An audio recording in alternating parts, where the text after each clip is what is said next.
स्वागत है आपका इंडिया की बात में। मैं अभिसार शर्मा और मेरे साथ हैं भाषा और मुकुल। और आज जिन तीन मुद्दों की हम बात करने जा रहे हैं, मुद्दा नंबर 1, क्या केजरीवाल और आम आदमी पार्टी को बर्बाद कर देना चाहती है मोदी सरकार। मुद्दा नंबर 2, राहुल और तेजस्वी पर भाजपा का बेहुदा हमला। और मुद्दा नंबर 3, किस तरह से सुप्रीम कोर्ट के सामने रामदेव का अहंकार हुआ चकनाचूर। मगर शुरुआत हम करना चाहेंगे आम आदमी पार्टी से। जी हां, आम आदमी पार्टी पर जैसे जैसे दबिश बढ़ रही है मोदी सरकार की एजेंसीज का, उसका आप असर देख रहे हैं। पार्टी के मंत्री राजकुमार आनंद जो हैं वो पार्टी से इस्तीफा दे देते हैं, मगर दूसरी तरफ संजय सिंह जो बाहर आए हैं वो कमान संभाल रहे हैं। केजरीवाल अब भी जेल में हैं। सवाल यही किया जा रहा है कि इनके जेल में रहने का क्या राजनीतिक तौर पर फायदा इंडिया गठबंधन को मिलेगा। क्या है इस मुद्दे का पंच, शुरुआत करेंगी भाषा। अभी सार एक बात बिल्कुल साफ है कि इस मामले में बीजेपी ने अपना एजेंडा सेट कर दिया है। आम आदमी पार्टी को केजरीवाल को बाहर निकालने पर, फोकस होने पर मजबूर कर दिया है। केजरीवाल बाहर होते तो जिस तरह का प्रचार होता, दिल्ली की 7 सीटों में 5 सीटों पे आम आदमी पार्टी इंडिया गठबंधन की बढ़त हो सकती थी। आज की तारीख में बहुत मुश्किल हो रहा है। संजय सिंह कमान जरूर संभाल रहे हैं, लेकिन उस तरह का माहौल, चुनाव प्रचार का माहौल नहीं बन पा रहा है। अभी सार क्या है इस पे आपका पंच? इस मुद्दे पर मेरा पंच यह है कि अगर भाजपा से मुकाबला करना है तो आपके सामने 2 मॉडल्स हैं कि राजकुमार आनंद, रेड पड़ती है घुटने टेक देते हैं, मगर दूसरी तरफ संजय सिंह है। यानी कि अगर आप रिहा भी होते हैं तो रिहा होते ही कार के बोनट पर चढ़ जाते हैं, पूरे उग्र अंदाज में कहते हैं। जबकि भाजपा की जो गोदी मीडिया है उसका एक प्रचार चल रहा है कि संजय सिंह दोबारा केजरीवाल के पास जाएंगे, मगर वो व्यक्ति रुकने को नहीं तैयार है। उसी तरह से आम आदमी पार्टी का जो कार्यकर्ता है वो सड़क पर है, संघर्ष कर रहा है। संघर्ष ही रास्ता है, बगैर डरे आपको आगे बढ़ना पड़ेगा। क्या है इस मुद्दे का पंच, बताएंगे मुकुल। अभिसार, मेरा मानना यह है कि बीजेपी को यह दांव दिल्ली में उल्टा पड़ गया है और संजय सिंह को जमानत मिलना आम आदमी पार्टी के लिए संजीवनी साबित हुआ है। जिस तरह से वो बोल रहे हैं उससे एक माहौल तो बना है और मुझे लगता है कि दिल्ली में जरूर इंडिया गठबंधन को बढ़त मिल रही है।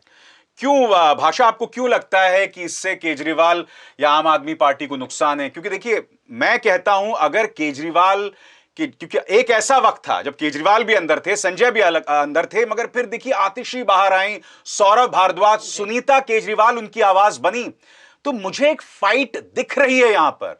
और जो केजरीवाल का वोटर है, कोर वोटर है, वो कमिटेड है बिजली, पानी, शिक्षा को लेकर, जो भी हकीकत है, मगर कम से कम उन्होंने एक अपने तरफ से एक मौजूदगी दर्ज की है। मुझे लगता है ये सिंपैथी फैक्टर उनके पक्ष में काम करेगी, मगर आप इत्तेफाक नहीं रखती। मैं इत्तेफाक नहीं रखती हूं, इसलिए क्योंकि ये कोर वोटर पहले भी था यहां पर। हमें ये नहीं भूलना चाहिए कि यहां पर विधानसभा की बहुमत सीटें, मतलब इतनी सीटें कभी किसी पार्टी के पास नहीं रही, उतनी आम आदमी पार्टी के पास थी। लेकिन जो 7 सीटें थी वो 7 सीटें बीजेपी के पास जाती थी और तकरीबन आम आदमी पार्टी का जो वोटर था वो ये मानता था कि दिल्ली में केजरीवाल और केंद्र में दिल्ली मोदी सरकार, ये एक तरह से नारे भी लगते थे। इस बार जो सीन चेंज हुआ है, उस सीन चेंज होने में एक जो नरेशन बिल्डअप है, आप देखिए, ध्यान से देखिए, अपने आसपास जो मिडिल क्लास है वो लगातार केजरीवाल को कह रहा है कि अच्छा थोड़ी ही रिश्वत सही, लेकिन रिश्वत क्यों ली। ये जो नरेशन मगर उसी मिडिल क्लास में एक और भावना है यहां पर कि देखिए गुप्त चुनावी चंदा है, ये भी है। और ये भी दिखाई दे रहा है कि ये जो जांच एजेंसीज हैं उसका असर हम देख रहे हैं। महाराष्ट्र में हम देख रहे हैं, उन तमाम नेताओं में देख रहे हैं जिन पर जांच एजेंसी की दबिश पड़ती है, वो सीधा उनकी गोद में बैठ जाते हैं, मगर ये व्यक्ति वो नहीं कर रहे हैं। देखिए, ये हम सब आपस में जो डिस्कस कर रहे हैं अच्छी बात है। मैं जितना जमीन पे अभी तक गई हूं, इलेक्टोरल बॉन्ड्स, चुनावी चंदा एक बड़ा चुनावी मुद्दा नहीं बन पाया है तमाम कोशिशों के बावजूद। यहां एक सिंपैथी वोट है जिस पर सुनीता केजरीवाल, संजय सिंह, गोपाल राय और आतिशी बहुत बड़े कोशिश कर रहे हैं, रोज रोज प्रोटेस्ट कर रहे हैं। मुकुल, मैं यहां सवाल पूछना चाहता हूं। प्रदेश की जनता के सामने 2 चेहरे हैं। एक तरफ अरविंद केजरीवाल जेल में, मनीष सिसोदिया जेल में, सत्येंद्र जैन जेल में। एक नेता बाहर आता है, डरता नहीं है। वो देख रहे हैं कि वही राजकुमार आनंद जो है उस पर दबिश पड़ती है, वो इस्तीफा दे देता है। वो महाराष्ट्र में भी देख रहा है क्योंकि उसका अपना प्रचार तंत्र है जो इस चीज को सामने ला रहा है, और आम आदमी पार्टी के नेता बहुत एक्टिव हैं, अग्रेसिव हैं। मैं कहता हूं इसका फायदा इन्हें क्यों नहीं मैं मिलेगा? बिल्कुल, मैं यही कह रहा था। मैं भाषा से इसलिए इत्तेफाक नहीं रखता क्योंकि मैंने 31 मार्च की रैली भी देखी, जिस तरह सड़कों पे सैलाब था। इंडिया गठबंधन, कांग्रेस, आम आदमी पार्टी, यानी बहुत लोग इस तरह से खुलकर बोल रहे थे। और भ्रष्टाचार पर अब मोदी जी का जो पूरा एक दावा था वो बहुत कमजोर पड़ गया है बॉन्ड की वजह से। और संजय सिंह का बाहर आना, अब मुझे लगता है सिर्फ बीजेपी पे एक दांव बचा है। अगर सुप्रीम कोर्ट से भी अरविंद केजरीवाल की अर्जी खारिज होती है, ये मैं आप दोनों तो से मुझे जानना लगता है कि चाहूंगा। दिल्ली में राष्ट्रपति शासन की तरफ बढ़ सकता है दिल्ली। नहीं, मगर राष्ट्रपति शासन का भाषा यहां पर एक दिक्कत ये होगी कि आपने अगर राष्ट्रपति शासन लगा दिया तो अगला जो चुनाव होना है भाजपा को फिर डबल एंटी इनकम्बेंसी का सामना करना पड़ेगा।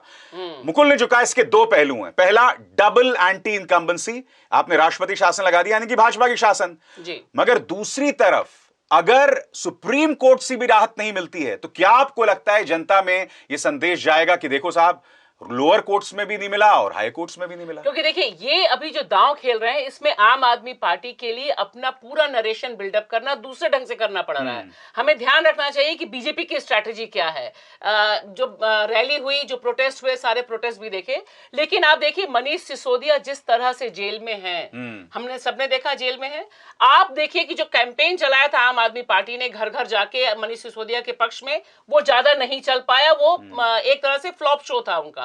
दूसरी तरफ केजरीवाल को लेकर जिस तरह का एक एग्रेसिव टोन शुरू में माहौल बना, अब आप देखिए कि एक बड़ा सेक्शन केजरीवाल के डिफेंस में जाना, डील में जाना, और जिस तरह से के कविता पर सीबीआई हुआ है, आज तमाम अखबारों में हेडिंग में है कि केजरीवाल पर भी सीबीआई का केस दर्ज हो सकता है। तो वो साम दाम दंड भेद अपना रहे हैं और ये ग्राउंड बिल्डअप कर रहे हैं कि आपने ईमानदार व्यक्ति को चुना था, वो भ्रष्ट निकला।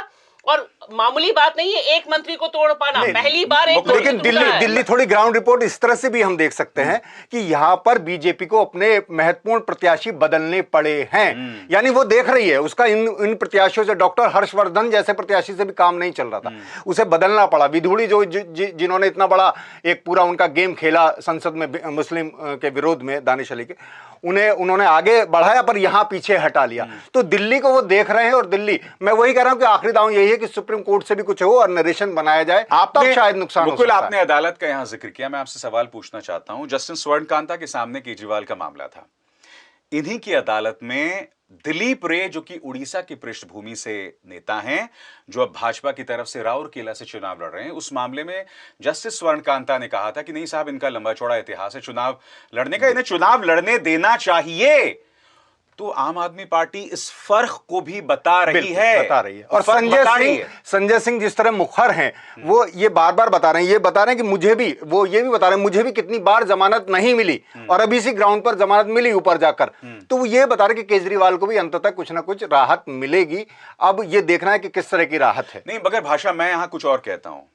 हमें सामने दिखाई दे रहा है पूरा खेल। आपको याद होगा आज से कई महीनों पहले विपक्ष जो है वो गया था, अभिषेक मनु सिंह भी नुमाइंदे थे, कि भैया ईडी और सीबीआई हमें इनसे बचाओ क्योंकि किस तरह से काम कर रहे हैं। सामने पूरा खेला दिख रहा है, क्विड प्रो क्वो, मैं तुम्हारी मदद करता हूं, तुम मुझे चंदा दो, ये सारे खेल दिख रहे हैं।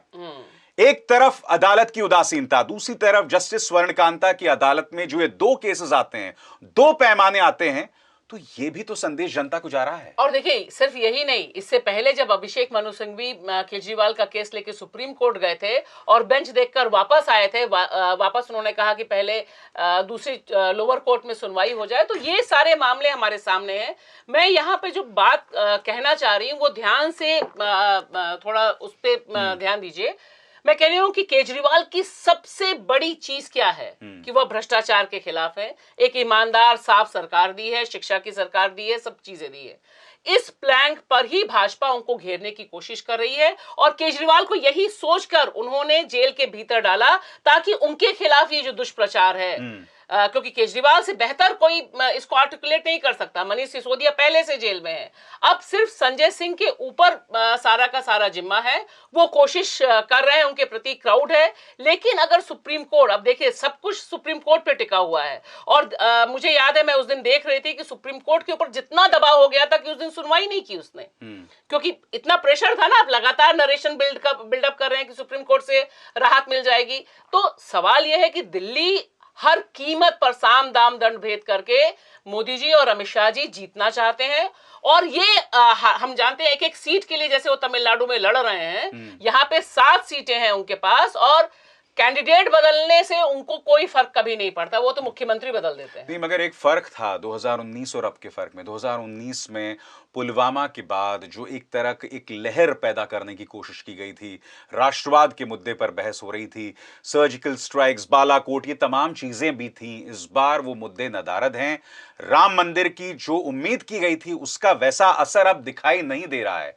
CSDS का सर्वे आया है कि भाई 50% लोगों के लिए महंगाई, बेरोजगारी जो है वो इंपॉर्टेंट है, राम मंदिर, हिंदुत्व जो है वो सिर्फ 10% के लिए इंपॉर्टेंट है। तो ये फैक्टर्स भी तो हैं दिल्ली में, क्या हम उसे नजरअंदाज कर सकते हैं? ये बिल्कुल काम करेंगे। और जिस तरह से वहां 5 किलो राशन का देश भर ने एक फायदा पहुंचाया था बीजेपी को, यहां भी एक ये है कि बिजली, पानी, और अब ये अंतर करके नहीं देख रहे हैं विधानसभा लोकसभा। अब इस समय लग रहा है कि पूरी एक राज्य दिल्ली का चुनाव हो रहा है, और दिल्ली के चुनाव में दिल्ली के मुख्यमंत्री को जेल में डाल दिया गया। मुझे लग रहा है कि इस शहादत का उन्हें फायदा मिल सकता है। चलिए अब हम रुक करते हैं अपने दूसरे मुद्दे का, और दूसरा मुद्दा बहुत अहम है।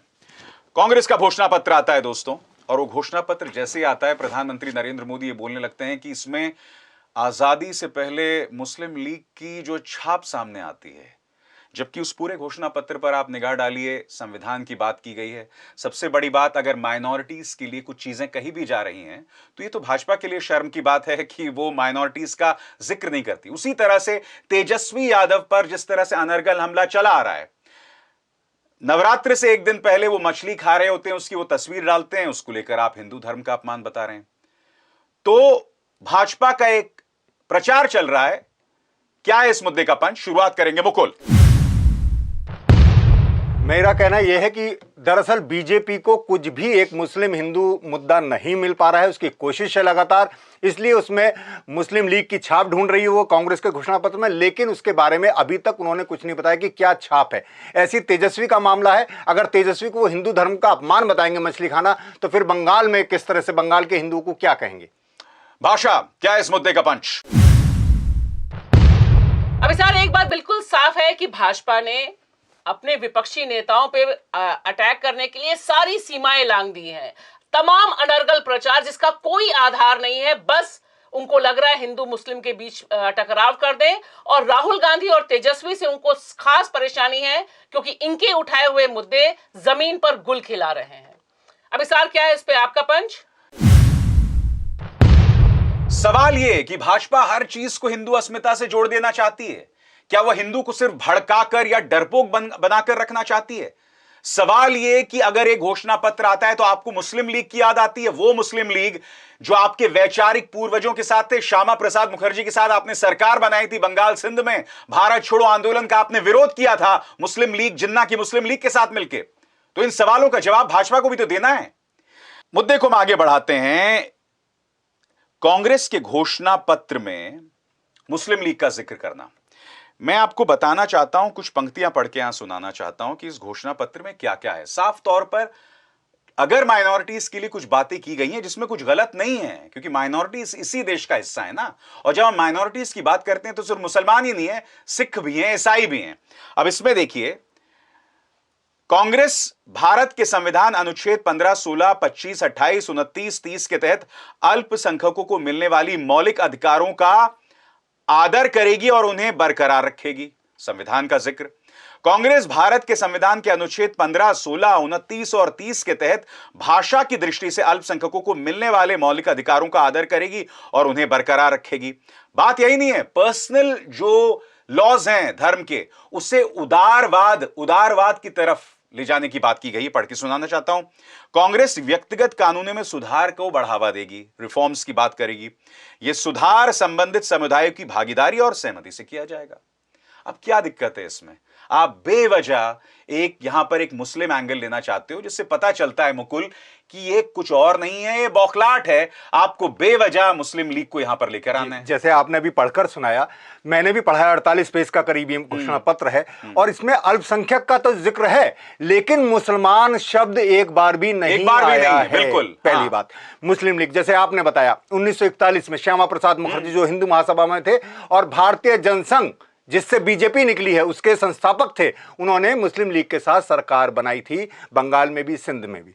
तो जब उनका गठजोड़ था और दोनों लगभग एक ही आइडियोलॉजी पर, फिर आरएसएस भी इसी आइडियोलॉजी पर खड़ा हुआ, तो वो लोग ये आरोप लगा रहे हैं कि मुस्लिम लीग और मुस्लिम लीग की छाप, जिसे हेडलाइन बनाया गया, लेकिन प्रधानमंत्री या उनके प्रवक्ताओं को कम से कम एक उदाहरण तो रखना चाहिए था कि क्या छाप है। लेकिन दरअसल मुद्दा वही है कि उन्हें किसी भी तरह चिपकाना है एक नारा कि मुस्लिम मुस्लिम मुस्लिम, हिंदू मुस्लिम, तो ये एक मकसद है। और भाषा देखिए, दुष्प्रचार कैसे है। जेपी नड्डा सामने आते हैं कि साहब इन्हें रिलीजियस माइनॉरिटीज को रिजर्वेशन, मुसलमानों को रिजर्वेशन, ये बात आई कहां से? क्योंकि उनको पता है कि आप झूठ बोलो, बार बार झूठ बोलो। किसी महान व्यक्ति ने भी कहा भी था कि झूठ बोलो, बार बार झूठ बोलो, और वही प्रचार चल रहा है कि आप कुछ भी बोलो, अनर्गल बोलो। वही विरासत में मिला हुआ है ना भाई, वो तो पहले से चल रहा है ना कि 100 बार झूठ बोलिए तो वो 101 बार सच हो जाएगा। लेकिन यहाँ पर देखिए जो कोशिश है, और मुझे जहां पे सबसे बड़ी दिक्कत और परेशानी होती है कि जिस तरह से ये हेडलाइन बना, मतलब इंतहा है दिमाग की कि आप एक क्वेश्चन मार्क तो लगाएंगे, आप कोर्ट में तो डालेंगे कि मोदी जी कह रहे हैं। सबके पास कांग्रेस का घोषणा पत्र और गोदी मीडिया के सारे डिबेट्स उस पर हुए हैं। आप लोग कल्पना कीजिए कि सारा का सारा डिस्कशन सिर्फ और सिर्फ मुस्लिम कार्ड पर हो गया। सारे के सारे अखबार, जितने अखबार उस दिन आए, मैंने सारे अखबार देखे, एक हिंदू को छोड़कर सबने एक तरफा हेडिंग लगाई कि इसमें मुस्लिम लीग की छाप है। आपने कोर्ट में भी नहीं किया, जो एक पत्रकार की भूमिका है। और व्हाट्सएप यूनिवर्सिटीज तो पौबारा है, मैंने तो तमाम जगहों पे देखा कि बिल्कुल वही चला गया कि मुस्लिम तुष्टीकरण पे कांग्रेस उतर आई है, ये सारे मैसेजेस गए। लिहाजा उनको पता है कि उनका टारगेट ऑडियंस क्या है।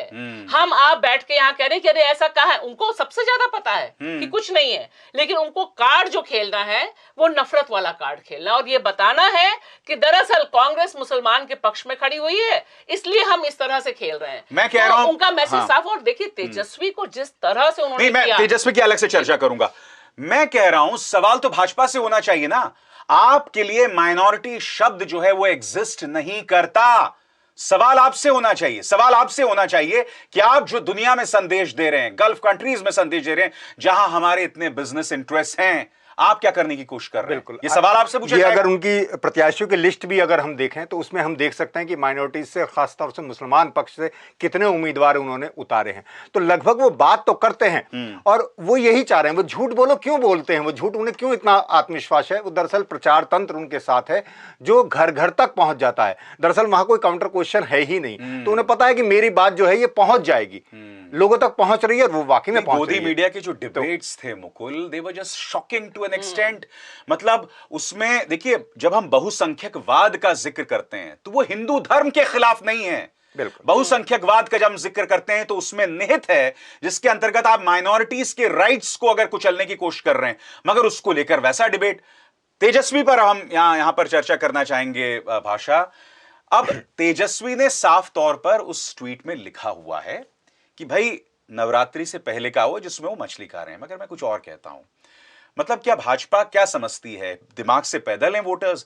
क्या एक राजनेता जिसका मकसद है ज्यादा से ज्यादा वोट्स हासिल करना, वो 80 से 85% जो वोटर है यानी कि हिंदू, उसको नाराज करेगा ये करके? मतलब ये क्या संवाद है भाई, ये क्या सोच है? क्योंकि देखिए ये सब एक तरफा प्रचार तंत्र है। असल में बीजेपी को इतना भरोसा है अभिसार अपने प्रचार तंत्र पे, अपनी व्हाट्सएप यूनिवर्सिटीज में जो करोड़ों में है, तो ये उनको भरोसा है कि एक बात यहां से मैसेज गई वो नीचे बेगूसराय के पान वाले तक पहुंच जाएगी, और वहां पे वो मैसेज चला जाएगा कि देखिए आपका नेता एंटी हिंदू है। और दूसरी बात, मुझे लगता है जिस तरह से इन्होंने नॉर्थ ईस्ट को मैनेज कर लिया है, उसमें इनको ये नहीं लगता कि नॉनवेज खाने से कोई दिक्कत होने वाली है, वो तो उनका सेट है। बंगाल में इनका इश्यू बिल्कुल दूसरा है। लेकिन मुझे जो एक सबसे बड़ी चिंता है कि इस पूरे चुनाव में 2024 का जो चुनाव प्रचार है वो इसलिए याद रखा जाएगा, इंतहा है झूठ की। मतलब जो झूठा प्रचार है वो किस सीमा तक जा सकता है, हर बार आप चौंक जाते हैं। हर बार लगता है कि अरे देश का प्रधानमंत्री ऐसा कह रहा है, नड्डा जी ऐसे कह रहे हैं। तो वो बेसिकली स्मैश करना है, जिसे कहते हैं ना कि खत्म करना, अंग्रेजी में जो शब्द है। और ये जो भाषा यहाँ झूठ का जिक्र मुकुल कर रही हैं, सबसे शॉकिंग, चुनाव आयोग मुंह खोलता है तो सिर्फ सुप्रिया श्रीनेत, रणदीप सुरजेवाला पर हमला बोलने के लिए। और मैं बार बार अपने कार्यक्रमों में कहता रहा हूं, उन्होंने भी जो बातें कही हैं, चाहे वो हेमा मालिनी के बारे में, चाहे उनके इंस्टाग्राम से कंगना के बारे में ट्वीट किया, वो आपत्तिजनक है। मगर यहां साफ तौर पर दिखाई दे रहा है कि आप चुनाव को किस तरफ ढकेल रहे हैं। चुनाव आयोग, बिल्कुल चुनाव आयोग पर तो मैं कहूंगा ही कि मैंने देखा खुद मेरठ में, जहां टीवी के राम जो हैं अरुण गोविल चुनाव खुलेआम धर्म के और एक मिनट, मैं आपसे पहले कहें दर्शकों को मैं 3 मिसाल देना चाहूंगा। अरुण गोविल राम की तस्वीर लेकर वोट मांग रहे हैं। राज्यवर्धन राठौर ये काशी है, ये राम है। फिर एक राजेश मिश्रा है, खुलेआम और जू तक नहीं रेंग रही है। और इसके साथ हर रैली में तमाम नेता अयोध्या ले जाने की, फ्री में ले जाने की बातें कर रहे हैं। इसे भी कुछ आचार संहिता का उल्लंघन नहीं माना जा रहा। तो मैं तेजस्वी की बात कर रहा हूं। आपने तो नवरात्र और हिंदू से जोड़ा। मैं ये कह रहा हूं कि हिंदू, और चाहे नवरात्र में भी खाए हो, क्या हिंदू मीट मांस नहीं खाते? एक बड़ी तादाद, अगर आप पूरा डाटा देखेंगे तो एक बड़ा वर्ग जो है, जैसे मैं एक बहुत मिसाल वो देता हूं, बड़ा एक आम लोग कहते थे कि शराब के दाम मुसलमानों ने बढ़ा दिए, जिनके यहाँ हराम कहा जाता है, और मीट के दाम हिंदुओं ने बढ़ा दिए। क्योंकि तो मीट, एक तो ये, दूसरा बंगाल वाली बात, मैंने बंगाल के हिंदुओं को आप क्या हिंदू नहीं कहेंगे, वो तो मछली रोज ही खाते हैं, उनके तो जीवन का हिस्सा है।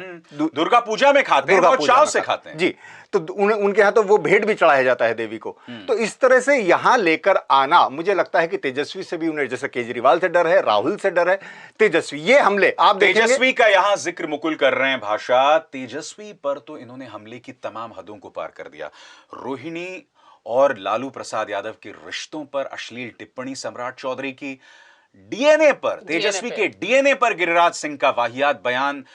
मगर आप जानते हैं अच्छी बात क्या है? तेजस्वी जस्ट डज नॉट रिएक्ट। अब इसके 2 पहलू हैं। मोदी जी होते तो इतनी गंदे गंदे बयान के बाद तो उन्होंने पूरा चुनाव उस पर कर डाला होता। मगर आपने देखा तेजस्वी कभी उस पर प्रतिक्रिया ही नहीं देते हैं। मुझे लगता है कि ये बहुत अच्छी रणनीति है, जिसको तेजस्वी बताते हैं कि वो एक मर्यादा वाली राजनीति है, और उनकी भाषा भी बिल्कुल मर्यादित रहती है, जिसको बार बार कहते हैं। इतनी बड़ी पलटी खा ली नीतीश ने, लेकिन तब भी वो नीतीश के बारे में असम्मानजनक शब्द नहीं बोलते। और मुझे डर लग रहा था कि जब डीएनए वाली बात आई तब वो गुस्से में, युवा है, गुस्से में रिएक्ट करेंगे। लेकिन देखिए वहां पर भी जो टिप्पणी है वो पूरी मर्यादा के साथ है, और शायद इसीलिए उनसे डर भी ज्यादा है, इसीलिए डर भी उनको ज्यादा है। क्योंकि रोहिणी वाला भी, भाई आप रोहिणी पे तो सीधे सीधे मामला बनता कि आप पिता और पुत्री के रिश्तों को इस तरह से कह रहे हैं। लेकिन दिक्कत यह है कि भाजपा के साथ वो बिजनेस के अलावा कुछ नहीं देख सकते, उनके सारे रिश्ते बिजनेस आधारित हैं। तो जो एक पूरा माइंडसेट है कि आप लेन देन वाला देखते हैं, वही आप रिश्तों में देख रहे हैं। और तेजस्वी पर उनको कोई वार नहीं मिल रहा, क्योंकि देखिए तेजस्वी ने एक काम किया है कि किस पे लड़ाई लड़ी जाएगी ये तय कर लिया। वो बेरोजगारी पे बात करेंगे, वो नौकरी पर बात करेंगे, वो बात करेंगे माई बाप पर। तो सारा चुनाव तेजस्वी ने विधानसभा से सीखा है, उन्होंने अपने मुद्दे रखे और उसका उन्हें फायदा मिला, जो सबसे बड़ी पार्टी बनी विधानसभा में। यही वो रख रहे हैं कि वो प्रतिक्रिया, हर बात पर प्रतिक्रिया देना जरूरी नहीं है इस तरह के अनर्गल आरोपों पर। तो इससे फायदा मिलता है, लगातार आप एक डिबेट में नहीं फंसते कि आप बेवजह की डिबेट में फंसे। वो अपने आप में एक बहुत ही सुलझी हुई राजनीति कही जाएगी। और अब हम रुख करेंगे अपने तीसरे मुद्दे का। रामदेव को दूसरी बार सुप्रीम कोर्ट ने फटकार लगाई है और जो है उत्तराखंड सरकार पर भी प्रहार किया है। जिस तरह से एलोपैथी का वो अपमान कर रहे हैं, जिस तरह से उत्तराखंड सरकार की तरफ से बढ़ावा मिल रहा है, अहंकार मानो सुप्रीम कोर्ट के सामने चकनाचूर हो गया। क्या है इस मुद्दे का पंच? शुरुआत करेंगे भाषा। अभिसार, मुझे लगता है कि ऐतिहासिक है कि सुप्रीम कोर्ट ने जो शब्द इस्तेमाल किए हैं, सिर्फ उत्तराखंड सरकार ही नहीं, मोदी सरकार को और तमाम अधिकारियों को जिस तरह से कटघरे में रखा है, उससे एक बात लगता है कि मोदी जी की गारंटी तो फेल हो गई, क्योंकि उनकी गारंटी के आधार पर ही रामदेव जी इस तरह से झाड़ पे चढ़ गए थे कि उन्हें लगा था कि वो कुछ भी कर सकते हैं, और सुप्रीम कोर्ट क्या चीज है, झूठा एफिडेविट दे देंगे, सब कुछ ऑल वेल हो जाएगा। यह एक बहुत बड़ा सबक है भक्तों का और भक्तों वाली गारंटी का। अभिसार, क्या है इस पे आपका पंच?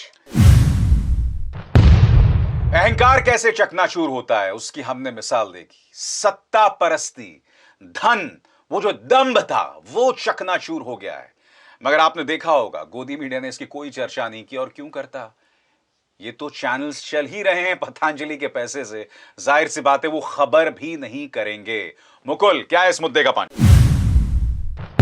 हाँ, मैं तो बाबा रामदेव भी नहीं कहूंगा, मैं तो कहता हूँ लाला रामदेव। अब मैं वैसे मानता हूँ कि धंधा बढ़ाने के लिए प्रचार लोग करते हैं, करना चाहिए, इसमें कोई वो नहीं, लेकिन भ्रमित करने वाला और खास तौर से देशभक्ति की भावनाओं को उन्होंने बाकायदा भावनात्मक उसका शोषण किया। अपने लगातार आपने देखे हो अगर उनके विज्ञापन, और इस तरह जिस तरह कोरोनिल का मामला आया, उन्होंने एलोपैथ के बरक्स आयुर्वेद को जो खड़ा करने की और उसे एक तरह से आलोचना की उन्होंने, वो एक तरह से गलत मिसाल पेश की। आप जानते हैं ये जो पूरा मामला है, इसमें भाषा जो दिखाई दे रहा है, जैसे उनका एक दिव्य दंत मंजन है, उसमें बाकायदा मछली की हड्डियां, और मैंने जब शो किया था भाषा, रामदेव ने मेरे खिलाफ लीगल नोटिस किया, भेजा। मैंने कहा भाई इसमें मछली की हड्डी है, आपको निकलना चाहिए था, ये वेजिटेरियन नहीं है। उन्होंने मुझे लीगल नोटिस भेजा ये कहते हुए कि हमारा इससे कोई लेना देना नहीं, जबकि रामदेव उसका प्रचार कर रहे थे। मतलब देखिए किस तरह का अहंकार है, क्योंकि हम सत्ता में हैं, हम कुछ भी कह सकते हैं, कैसे भी जा सकते हैं, और ये साबित करता है। और देखिए इसमें जो सबसे मुझे लगता है कि उनके इस अहंकार पे सबसे आखिरी जो कील ठोकी गई, वह ठोकी गई जिस तरह से उन्होंने विज्ञापन चेन्नई में दिया। सारा कुछ चल रहा है हंगामा, आपने सब कुछ कह दिया कि हम ऐसा नहीं करेंगे, और वो विज्ञापन मुझे लगता है सारे मीडिया घरानों को याद रखना चाहिए कि वो जो विज्ञापन है वो फिर बता रहा है कि हम कैंसर का इलाज कर सकते हैं, हम ब्लड प्रेशर का इलाज कर सकते हैं, हम थायराइड का इलाज कर सकते हैं, हम फैटी लीवर का इलाज कर सकते हैं, जिनका इलाज आयुर्वेद में है ही नहीं। तो एक तरफ ये जानलेवा, और दूसरी तरफ जो फटकार लगी है उसमें हर्षवर्धन और नितिन गडकरी को नहीं भूलना चाहिए कि ये दोनों लोग ब्रांड एम्बेसडर बने कोरोना के समय, जब ये कोरोनिल का प्रचार कर रहे थे, जिसे डॉक्टर लेले हैं मुंबई के, उन्होंने आरटीआई के तहत पता चला रहे इसको तो डब्ल्यूएचओ गाइडलाइंस के तहत अप्रूवल ही नहीं है। तो आपका अप्रूवल नहीं है, और 250 करोड़ रुपए की कोरोनिल बिकी, सिर्फ 4 महीने का डेटा मिला, बाकी डेटा मिला ही नहीं है। तो आप ये सोचिए कि ये जो जानलेवा चीज थी कि आप कह रहे हैं कि हम कोरोना का इलाज करा रहे हैं। दिक्कत क्या है यहाँ पर? दिक्कत ये है कि आपको पता है कोरोना के बाद इनका एक दुष्प्रचार वाली फिल्म भी आई थी, द वैक्सीन वॉर, जो इनका चाटुकार विवेक अग्निहोत्री उसने फिल्म बनाई थी। उस फिल्म में साफ तौर पर दिख रहा है कि मोदी की जो विपक्ष है उस पर निशाना साधा जा रहा है, काल्पनिक पत्रकारों को बनाया गया, उन पर निशाना साधा जा रहा है। मगर जो व्यक्ति लगातार उस वक्त हमारे डॉक्टर्स का मजाक बना रहा था, आप याद है मेंढक की तरह टर टर टर लेटे हुए थे पेट पर, किस तरह से मैं वही कहना चाह रहा हूं। और देखिए मैं कहता हूं वैक्सीन से नुकसान आपकी बॉडी को हो रहा है नहीं हो रहा है वो शोध का विषय है, कई लोग कह रहे हैं उस पर, मगर आपने उसी वक्त वो दुष्प्रचार शुरू कर दिया था। पहली बात तो ये कि देखिए वैक्सीन का तो एक मसला भी उस पर चलता ही रहेगा, पर मैं ये कह रहा हूं जैसे भाषा ने भी कहा कि उन्होंने कहा कि इस कैंसर का इलाज, इसका इलाज, इसका इलाज, ये सारे ये जितने बाबा हैं ये सब करते हैं कि आयुर्वेद योग एक अच्छी चीज है वो अपने तौर पर उस पर अंधविश्वास और उस पर इस तरह के दावे, और जब अपना इलाज कराना होता है तो कहां जाते हैं? ये बड़े बड़े अस्पतालों में जाते हैं, बड़े बड़े हॉस्पिटल, जो प्राइवेट हॉस्पिटल, एलोपैथ के हॉस्पिटल हैं, वहां जाकर अपना इलाज कराते हैं। एक तो बात ये, पर मुझे लग रहा है कि अब भी रामदेव को, आप कह रहे हैं अहंकार चूर चूर हुआ, लेकिन डर लग रहा हो नहीं, क्योंकि मैंने अभी उनकी बाइट सुनी है लगातार। अब उन्होंने फिर वही देशभक्ति और देशभक्ति के बहाने बीजेपी का प्रचार और इंडिया गठबंधन का तो सनातन के नाम पर देशभक्ति जो है वो संजीवनी है। हाँ, तो उन्हें लग रहा है कि अभी मैं फिर आगे निकल जाऊंगा और मैं इस तरह अपनी छवि बचाए रखूंगा। और मुझे इसमें यहां पर और भी जो कई चीजें दिखाई देती हैं कि इसके बहाने वो विपक्ष पर निशाना साध रहे थे।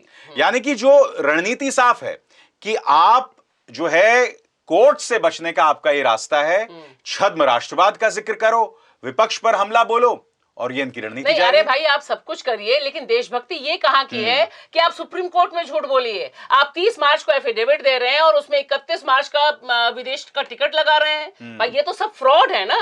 यहाँ मामला फ्रॉड का डिस्कस हो रहा है, फ्रॉड के आधार पर डिस्कस हो रहा है। और दूसरी बात जो बहुत अहम कही सुप्रीम कोर्ट ने, उसने कहा कि कैसे अधिकारी हैं जो लाइसेंस पे लाइसेंस दिए जा रहे थे। ये आयुष मंत्रालय क्या कर रहा था? आयुष मंत्रालय यानी मोदी सरकार क्या कर रही थी? क्यों आंख बंद की हुई थी? क्योंकि यहाँ पर महत्वपूर्ण यही सवाल है जिस पर बात होनी चाहिए। करोड़ों लोगों की जिंदगी से खिलवाड़ है, वो अक्षम्य अपराध है। और दूसरी तरफ मैं कहना चाहूंगी जो सुप्रीम कोर्ट ने भी कहा कि योग और आयुर्वेद ना रामदेव से शुरू हुआ है ना रामदेव पे खत्म हुआ है। उसके बारे में लोग पहले भी जानते रहे और आगे भी जानते रहेंगे, लेकिन उसके आधार पर आप अपना जो कारोबार, जैसे मैंने कोरोनिल का बताया, 3 महीने के भीतर आप 250 करोड़ की कोरोनिल बेच देते हैं। ये कहां का फ्रॉड है? बिल्कुल। और मैं नहीं भूला हूं कि रामदेव ने किस तरह से जब उनसे पुराने वादे याद दिलाए जाते हैं तो एक पत्रकार के जवाब में कहा था, पूंछ फाड़ लेगा के मेरी।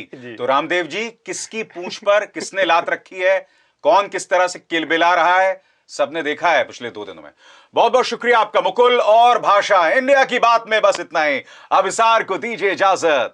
नमस्कार। स्वतंत्र और आजाद पत्रकारिता का समर्थन कीजिए, सच में मेरा साथी बनिए। बहुत आसान है दोस्तों, इस ज्वाइन बटन को दबाइए और आपके सामने आएंगे ये 3 विकल्प, इनमें से एक चुनिए और सच के इस सफर में मेरा साथी बनिए।